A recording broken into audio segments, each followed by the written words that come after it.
Hey guys, my name is JaQuera, but you guys can call me Jay. And if you're new here, you're family now, so bring it on in. Bring it on in, okay? Y'all, today is a long-awaited day. I have some Q&A questions here. I asked on Instagram and Facebook a few weeks ago for some questions. So I have about 7 questions here that I'm going to answer for you guys. So let's get right on into it. The sun is beaming right now. I've been trying different locations to see what area looks good for me to film for you guys, because I've been sucking at it. We're gonna get there though. So the first question, how are you dealing with the early closings and hours of shops? I haven't really thought about it. Like, I don't go shopping. If you know me, I like to travel and like go on experiences. So the closing of the shops really don't matter to me. Usually I do eat out, so that's another thing that I haven't really experienced. When I did go out, it's usually like a Saturday or whatever the case may be where more shops are open. So thankfully, fingers crossed, I have not had to worry about the hours in New Zealand. That is one of the reasons why I came over here though, because it does have a slower pace of life, and it also, you know, have a really good work-life balance, which means early closing the shops. If that's the case, then that's the case. Like, I don't know. Question number 2, do you see yourself staying here for good? And I do not. Unfortunately, I am on a working holiday visa. In my next few videos that you guys will see, I will talk more about that. But I'm on a work holiday visa, so I actually cannot stay longer than the period that they allow me to. Now I can go and get another visa if I wanted to, whether it's I believe a school visa or a working visa if I find a sponsor. But you have to have a list of qualifications, and there's like a green list and some other things you have to go through to stay here. So I knew coming into this that I'd only be here for a period of time. Now it has been wonderful, it has been good to me, and New Zealand will always hold a special place in my heart. I'll always be able to come back and visit, but me staying here permanently, no. And I do miss home a lot, like not that much. I say a lot, but I miss being near my parents, so that's a really big thing. All right, question number 3. How are you finding the difference between work-life balance compared to the US? Oh my God, y'all. When I tell y'all, if they could just up and move New Zealand a little closer, I would think about staying actually. I would think about staying. Y'all, the work-life balance here is top tier. I'm gonna put it right here. Top tier, okay? Y'all, I would call out if I'm not feeling good, and it wasn't, oh, you called out 2 days in a row, like what's happening? I flew back to the US back in November because my dad got sick. I'll tell you how I filmed the whole video and my phone ran hot. On number 3, and I was at the part where I went back to the US for 3 weeks because my dad got sick, and all I had to do was send my flight information, and I still had a job when I came back. Like, the work-life balance, like I said, is top tier. Okay. Number 4, how did you move abroad? Now for me, I moved abroad with a work holiday visa. In another video, I'm gonna do a run through of it, but basically there was a visa for a certain age group, for certain areas that you could come to this country, and a few other ones for a certain period of time. So that's how I came. And like I said, I'll go more into detail in another video. But before y'all do that, please do your research. Please do your research, because I researched for 5 months before I even applied for my visa. I knew I was going, but I did the research first. Number 5, how much to save before moving abroad.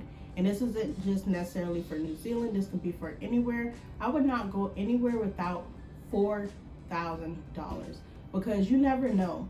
If you get sick, you might need to go to the hospital, or something happens where you have to be left behind, or something for an extended period of time.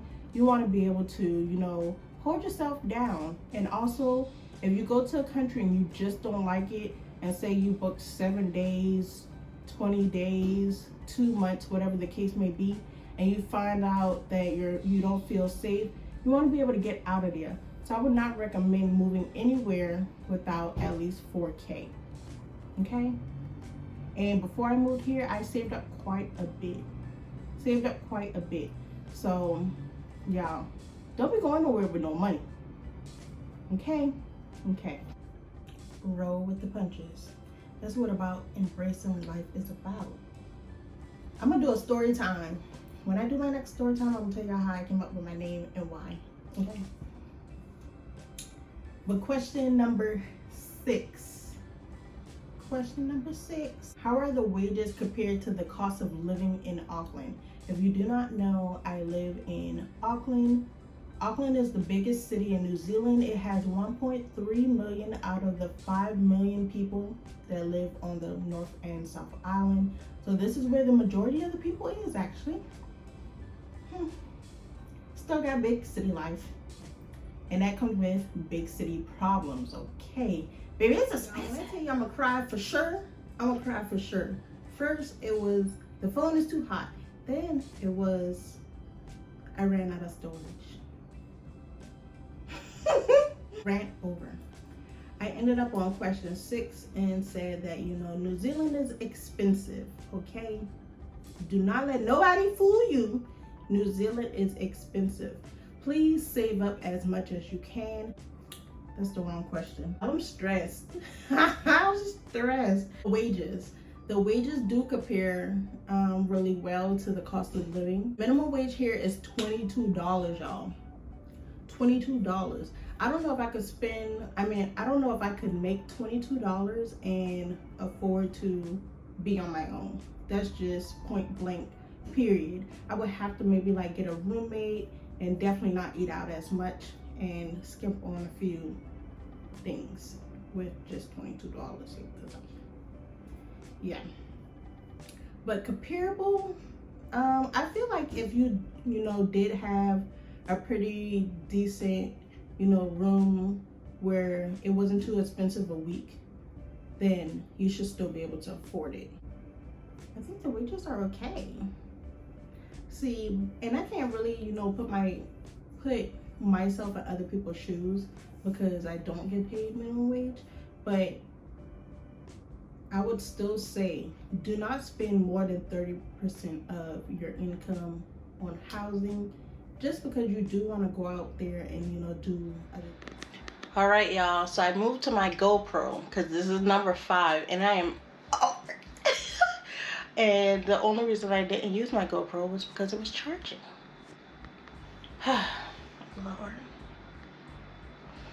But number 7 is moving abroad lonely. And I would say no, it's not.